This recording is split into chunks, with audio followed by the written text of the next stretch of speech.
Hi viewers, Purple Celery here. Welcome back to my channel. Today I'm going to talk about the Netflix movie The King. And just as a warning, there will be some minor spoilers and I may or may not mention who won the Battle of Agincourt. It happened 600 years ago or over 600 years ago, so hopefully it's not really a spoiler by now.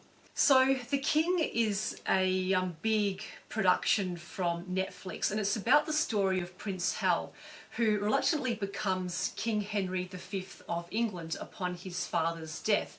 And it's about how he has to, I guess, navigate court politics and wage war with France. The King is based on several plays by William Shakespeare, but don't worry, the movie isn't full of thee and thou type language. I found it quite easy to follow and digest.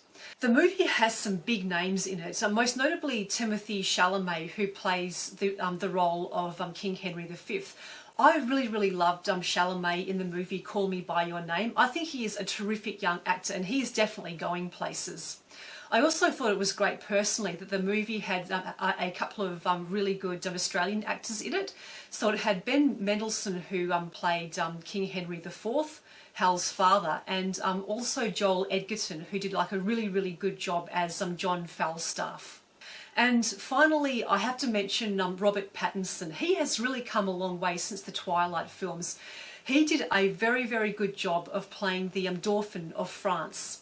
I found his character to be funny yet kind of slimy at the same time. I will mention as a bit of a heads up that the movie only really had about maybe 3 female characters with speaking parts, so if you do like, I guess, more gender diversity in your movies, this one probably isn't really for you. I really like the characterization and I guess the journey of King Henry V in this movie. At the start of the movie, he was the reluctant heir to the English throne. He was irresponsible, he was drunk, he didn't even want to become king basically. But all that changed when his father and then his brother died and he was sort of forced into the role. I liked how he had a good heart. He wanted to protect his brother, he wanted to protect his men, and initially he was trying to avoid war with France at all costs until he was, I guess, provoked and almost sort of forced into it. Then of course there was a bit of a sting in the tail, which I won't give away in case you haven't seen the movie, but it sort of threw into question his entire motivations for going to war in the first place. The movie also has some amazing production values. The 2 highlights for me were number 1, the trebuchet scene where they were basically trying to bring down a castle in France, and number 2, the Battle of Agincourt. That was just incredible. You got like a real sense of what it was like for those men fighting. And just the mud and the horror, and you saw men choking in the mud basically. And there's a part where the camera sort of like lifts and you sort of like see the scene from above, and you see just how closely the men were all packed in. It reminded me a little bit of the Game of Thrones episode, the Battle of the Bastards, where there was barely enough room to breathe, let alone swing a sword. And it just amazed me how everybody was so covered in mud that to me it was impossible to tell friend or foe.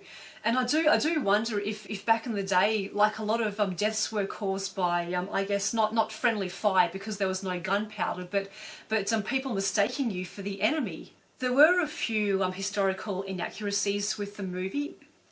There is a scene near the start where King Henry IV basically tells Prince Hal that he'll never be king, and that Henry IV is basically going to give the crown instead to Hal's younger brother Thomas. I do wonder if that could actually happen, because I just don't really think that a king could do that, because that would violate a lot of the laws and the customs of the land, and I just can't really see the noblemen supporting that, given that their claim probably no doubt derived from the fact that they were the eldest son or the eldest surviving son. So if the king said something like that and you were Joe Nobleman with like a younger brother, you'd want to be watching over your shoulder basically. There were a few other inaccuracies, such as the fact that like King Henry V actually had 3 younger brothers, not just 1. He was also about 28 or so at the Battle of Agincourt, whereas Timothée Chalamet looks about like 18 or something.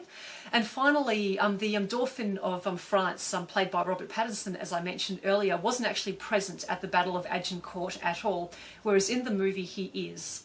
This movie is relatively long. It goes for 2 hours and 20 minutes. And I have seen a few people complain that it's like a little bit slow and drags in parts.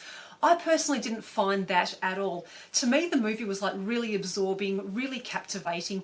If you aren't normally a Shakespeare fan, don't let that put you off. I would still definitely recommend that you see this movie. And if you like shows such as Game of Thrones, I mean, I found this quite similar to Game of Thrones, but obviously without the whole dragons and the fantasy elements. So overall, if you are looking for a movie to watch on maybe like a rainy weekend, I would absolutely recommend Netflix's The King.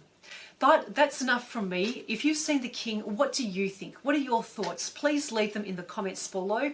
If you've liked this video, please give it a big old like.